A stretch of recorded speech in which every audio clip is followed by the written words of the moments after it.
150 বছরেরও বেশি পুরনো সাতক্ষীরা পৌরসভার প্রধান সমস্যা জলাবদ্ধতা। এ সমস্যা নিরসনে 9টি ওয়ার্ডের বিভিন্ন এলাকায় চলছে আরসিসি ড্রেন নির্মাণ, কিন্তু ভরা বর্ষায় একসঙ্গে একাধিক সড়ক খুঁড়ে কাজ শুরু করায় উন্নয়ন প্রকল্পই এখন শহরবাসীর কাছে বড় দুর্ভোগের কারণ হয়ে দাঁড়িয়েছে।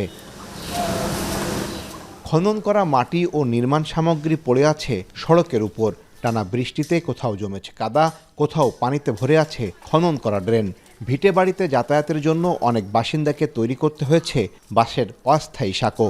বেশ কয়েকটি বাড়ির প্রাচীর, গেট ও রান্নাঘর ক্ষতিগ্রস্ত হয়েছে। কোথাও কোথাও বাঁশ ও খুঁটি দিয়ে ঠেকিয়ে রাখা হয়েছে ঝুঁকিপূর্ণ দেয়াল। একটা মানুষ যদি অসুস্থ হয় তাকে হসপিটালেও নিয়ে যাওয়া যায় না।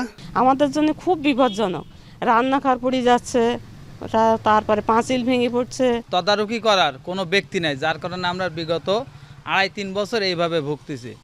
স্থানীয়দের অভিযোগ, ড্রেনের নকশা তৈরি করা হয়েছে অনেক আগে। পরবর্তীতে বিভিন্ন এলাকায় সড়ক উঁচু করা হলেও ড্রেনের পুরনো নকশায় সেই পরিবর্তন প্রতিফলন ঘটেনি। ফলে কোথাও কোথাও নির্মাণাধীন ড্রেন মূল সড়কের তুলনায় নিচু হয়ে পড়েছে।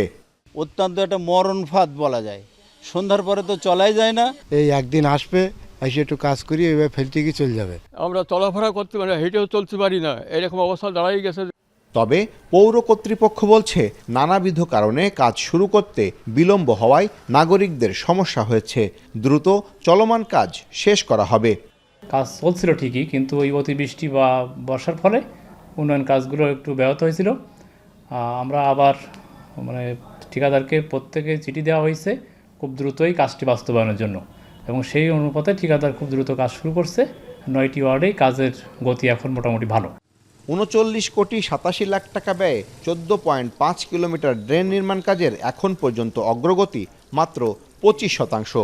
4 বছর আগে 2022-23 অর্থ বছরে KFW প্রকল্পের আওতায় 8টি সড়ক ও 4টি ড্রেন নির্মাণের কাজ পায় বনান্তর ট্রেডিং লিমিটেড।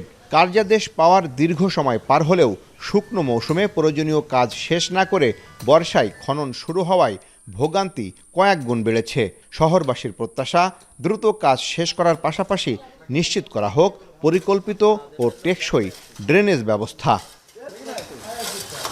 আহসান রাজীব, এখন সাতক্ষীরা।